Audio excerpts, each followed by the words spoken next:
सन 1336 में विजयनगर दुनिया का दूसरा सबसे बड़ा शहर था। लाखों की आबादी, चमकता हुआ दारुल हुकूमत।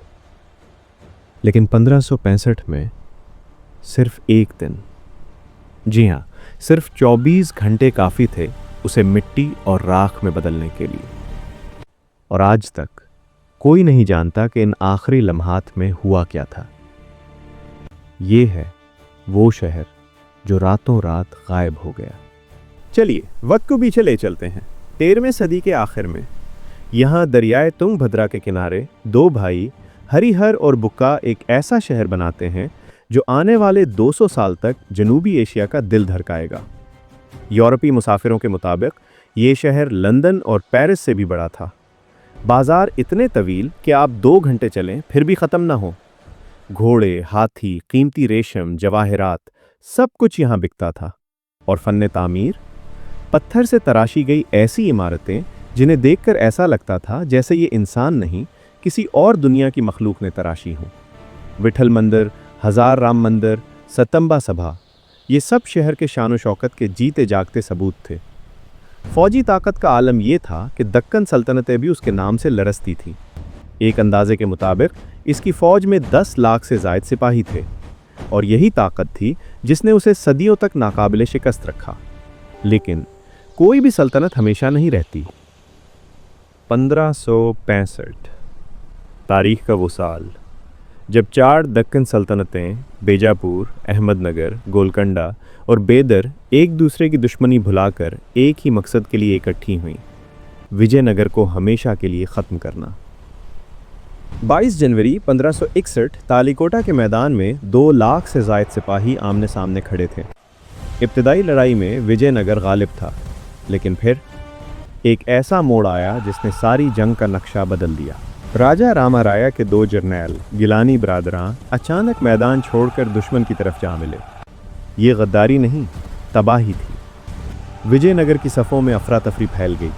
राजा रामाराया पकड़े गए और मैदान में ही सरकलम कर दिया गया। खबर जब शहर पहुंची, वहाँ कहराम मच गया। एक ऐसा शहर जो 200 साल तक खड़ा रहा, अब आखिरी सांसें ले रहा था। मुअर्रिखीन कहते हैं कि जंग के बाद दुश्मन फौज 3 दिन तक शहर को लूटती रही। लेकिन यहाँ एक अजीब बात है। आसार कदीमा ये बताते हैं कि शहर सिर्फ लूटा नहीं गया, उसे बेरहमी से जलाया गया। कई मकामात पर पत्थरों पर वो स्याही आज भी मौजूद है जो सिर्फ इंतहाई दर्जा हरारत के बाद बनती है। बाजार अभी भी ऐसे लगते हैं जैसे ताजिर अभी वापस आकर अपनी दुकान खोल देंगे। घरों के अंदर बर्तनों में अभी तक महफूज अनाज मिला है। कपड़े, औजार, सोने के जेवरात, सब कुछ वहीं छोड़ दिया गया था। ये ऐसे शवाहिद हैं जो चीख चीख कर कहते हैं ये शहर आहिस्ता आहिस्ता नहीं, एक ही झटके में खाली हुआ था। कई मुअर्रिखीन का ख्याल है कि शहर में दाखिल होने वाली फ़ौज ने ऐसी दहशत फैलाई कि लाखों लोग एक ही रात में भाग निकले। कुछ करीबी जंगलों में छुप गए, कुछ कभी वापस नहीं आए। अब सवाल ये है, क्या सिर्फ एक जंग इतने बड़े शहर को मिटा सकती थी? मुअर्रिखीन के पास कई नज़रियात हैं। Theory 1, the psychological collapse.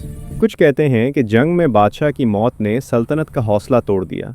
जब फौज भागी, अवाम भी पीछे पीछे भागे। एक खौफ की लहर पूरे शहर पर छा गई थी।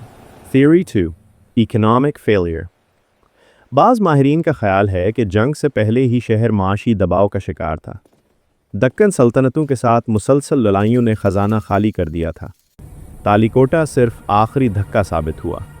Theory 3, deliberate annihilation. एक राय ये भी है कि दक्कन इत्तेहाद ने यह फैसला जानबूझकर किया कि शहर को दोबारा खड़ा ना होने दिया जाए, क्योंकि अगर विजयनगर बच जाता, जनूब पर दोबारा वही ताकत छा जाती। इसलिए पूरे शहर को इस तरह जलाया गया कि कभी दोबारा आबाद ना होने सके। आज हेम्पी के खंडरात खामोश खड़े हैं, लेकिन उनके पत्थरों पर वो चीखें, वो आग, वो भागते कदम अब भी कहीं ना कहीं महसूस होती हैं। तारीख के सफ़हात में कुछ शहर जिंदा रहते हैं, चाहे वो मिट ही क्यों न जाए। विजयनगर भी उन्हीं में से एक है। एक ऐसा शहर जो हमें याद दिलाता है कि ताकत, दौलत, शान, सब कुछ एक लम्हे में ख़त्म हो सकता है। अगर आपको इस तरह की गुमशुदा तहजीबों की कहानियाँ पसंद हैं तो वीडियो को लाइक करें, चैनल को सब्सक्राइब करें और कमेंट्स में बताएं कि अगला राज किस तहजीब का खोलें। वस्सलाम।